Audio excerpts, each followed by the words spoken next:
どうも、プラシキです。今日はガンダムシードディスティニーに登場する金メッキパーツがきらめく白の暁ガンダムを作っていきたいと思います。発売日は2006年1月28日。販売価格は2640円になっています。それでは早速開封していきましょう。ギラギラしてますね。内袋が1、2、3、4、5。続いてランナー数は1、2、3、4、5、6。ポリキャップにホイールシール、デカール、説明書、以上になっています。ランナーは暁ガンダムのランナーが使用されています。こちら A ランナーはエフェクトパーツやカラーパーツが含まれる色プラのランナーになっています。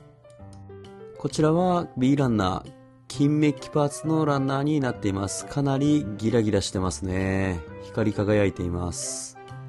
こちらは C ランナー。この暁ガンダムは金メッキのパーツに関してはほとんどがアンダーゲートになっています。ちょっとカットするのが大変そうな気がします。こちらのランナーは白縫い装備のランナー。ランナー名も白縫い暁ガンダムのランナーになっています。こちらのランナーですが、金メッキパーツでも色味が若干違います。このように色味が変わっています。そしてポリキャップは PC123 プラス。ホイールシールもシンプルですね。デカールはこのように台紙がついたデカールになっています。説明書はカラーと白黒の見開き版の説明書。結構カラーページの多い説明書になっています。組み立ての内容はそこまで多くはありませんでした。余剰パーツですが、このキットはポリキャップにのみ発生するようになっています。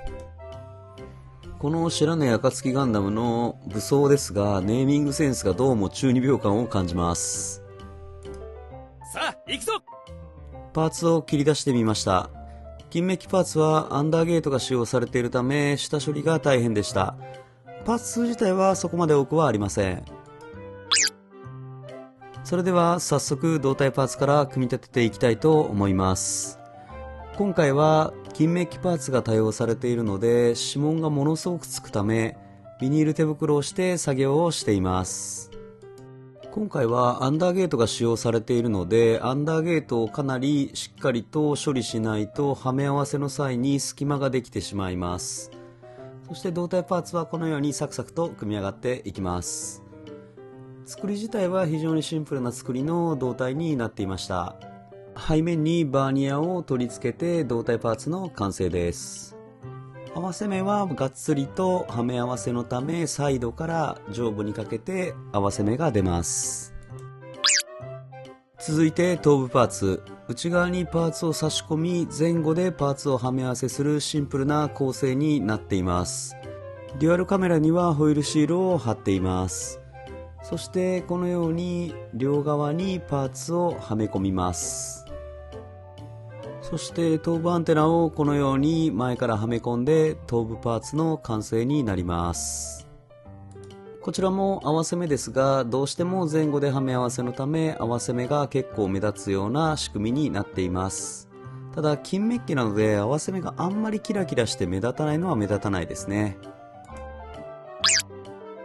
腕部パーツですが前後ではめ合わせる仕組みの構造が多くこのように肩アーマーそして前腕部もパーツのはめ合わせで構成がされています。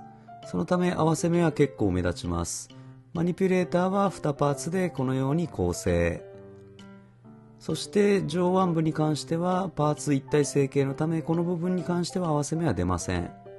そして肘の軸は1軸の構成になっています。このような形で差し込みます。そしてボールジョイントでマニピュレーターを差し込みそして胴体部分に取り付けます。このようにボールジョイントで接続。頭部パーツもボールジョイントでの接続になっています。合わせ目ですがこのように前後はめ合わせのパーツの箇所に関してはどうしても合わせ目が発生してしまいます。特に段落ちモールド処理などもされてはいません。脇の下の箇所もこのように合わせ目が目立ちます。ただ金メッキパーツなので遠目から見た時に合わせ目はそんなに目立たないのかなっていう感じもしました。そして可動域です。頭部はこのように360度回転はします。前後はこのくらいですね。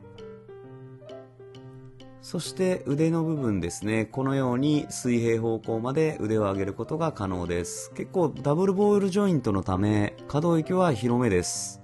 このように前方部分へも可動域は確保されています。結構動きますね。そして上腕部も360度回転。肘もこの位置までは曲がります。続いて脚部パーツ。脚部パーツも結構シンプルな構成の作りになっています。こちら足の部分ですが、それぞれパーツの組み合わせで構成がされています。シンプルな HG の作りの足の部分という感じですね。そしてこちらすね部分。このパーツ内部フレームみたいな形になっています。足の部分に関しては基本パーツの分割構成で再現がされていました。このように分割されたパーツをそれぞれはめ込んでいきます。こちらも同じくはめ込んでいきます。こちらサイド部分のパーツは分かりにくいんですが、色分けでパーツが再現されています。脚部パーツの構成ですが、結構リアルグレードに近いような構成になっているかなと思います。個人的には暁ガンダムのこの足の部分のパーツの構成は好きなんですが、綺麗に再現がされているんじゃないかなと思います。太もものパーツですがシンプルな作りになっています。このように前後ではめ合わせて構成されています。そしてこのフロント部分にパーツを差し込むことで前部分の合わせ目が目立ちにくくなっています。そしてこちら関節部分、膝の部分を差し込み脚部を差し込みます。そして足パーツをボールジョイントで差し込み脚部パーツの完成になります。続いて腰部パーツの組み立てです。腰部パーツもシンプルな作りになっています。前後でこのようにはめ合わせをしてフロントスカートはこのように2箇所はめ込んでどちらも稼働するような作りになっています。そしてこちらも前後ではめ合わせます。サイドスカートはこのようにポリキャップにジョイントするシンプルな作りですね。しっかりとこちらはまります。そして脚部パーツを取り付けていきましょう。ボールジョイントで取り付け、これで下半身の完成になります。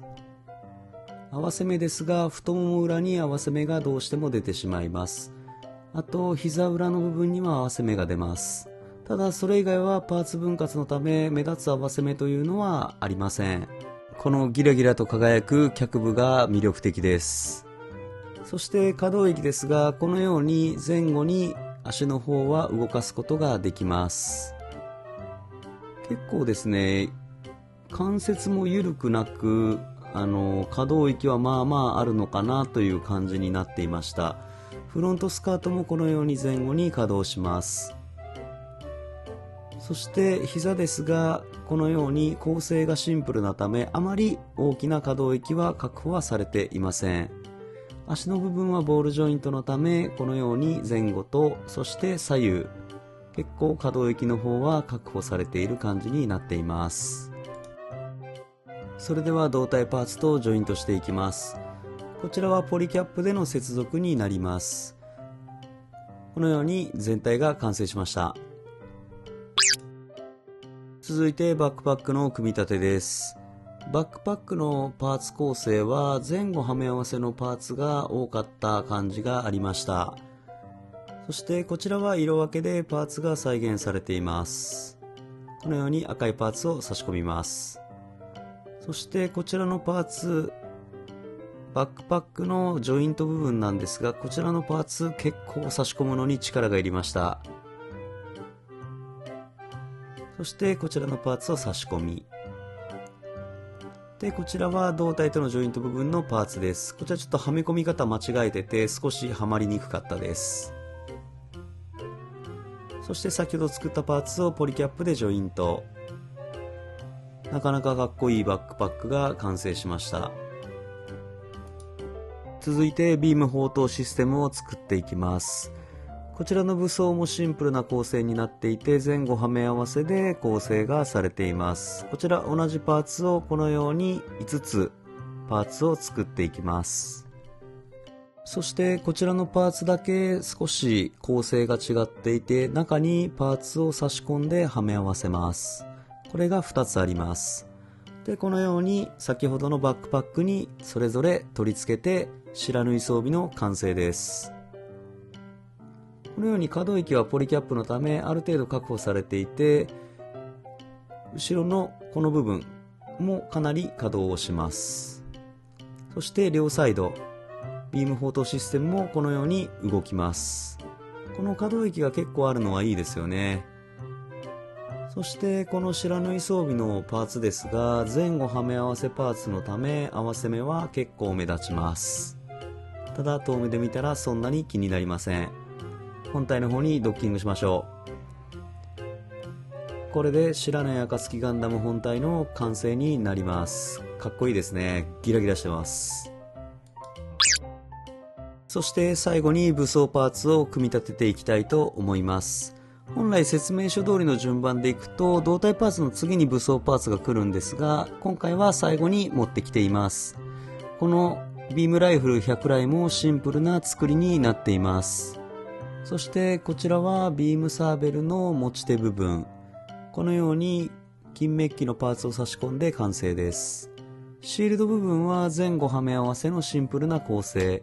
このシールド、色分けが全くされていないので、本来であればこの真ん中の部分、十字の部分とその周りの部分は色分けが必要なので塗装しなければいけません。そしてこの 73J2 式姿勢相当型ビームサーベルですが、このように両側に差し込んで使用することが可能です。このように100来に差し込んで銃剣として使用することもできます。このあたり嬉しいですね。そして先ほどのビームサーベルですが、このように分かれるパーツもついています。合わせ目に関してはご愛嬌といった感じですね。白縫い暁ガンダム完成しました。どうでしょう、この全身キラキラと輝く金メッキパーツの数々。私初めて金メッキパーツのプラモデルを作ったんですが、かなり仕上がった時の満足度は高いんじゃないかなと思います。ギラギラと眩しいですね。組み立ててる時もちょっと目が痛くなるぐらい眩しかったです。この赤と灰色と黒のパーツがいい差し色になってます。それでは武装パーツを装備してポージングしてみたいと思います。このようにエフェクトパーツが付属しているので、ビーム砲塔システムの射出の感じを見事に再現できています。結構いい感じにポージングも決まっていきます。金メッキパーツと相まってエフェクトパーツの水色がいい感じですね。ビームサーベルは両手で持つことも可能になっています。そして相当型になるので、このような装備の表現もできます。どうでしょう、白縫い暁ガンダム、ギラギラとしてかなりかっこいい機体じゃないでしょうか。皆さんいかがだったでしょうか。今回白縫い暁ガンダムを作った感想ですが、とにかく金メッキパーツがギラギラと眩しいキットになっていました。お値段の割にはエフェクトパーツもついていて豪華なキットになっていると思います。ただ金メッキパーツが対応されているキットなのでアンダーゲートの処理がちょっと大変です。パーツを切り出す時に間違えて切らなくてもいいパーツを切ってしまいそうになるので注意が必要かと思います。あとは合わせ目と塗り分けがどうしても出てしまうのですが、遠目で見たらそんなには気になりません。こだわる人はしっかりと塗装が必要になると思います。HG としての構造は比較的シンプルなものになっているので、可動域などはぼちぼちといった感じですね。組み立て自体は難しいキットにはなっていませんでした。しかし完成した時の輝きは今まで作った中でもピカイチでした。部屋に飾っていたら金運が上がりそう、そんな気がしました。それでは今回はこの辺で、初めての方もいつも見てくれている方もご視聴ありがとうございました。よかったらチャンネル登録などしてもらえるととても嬉しいです。それではまた次の動画でお会いしましょう。ありがとうございました。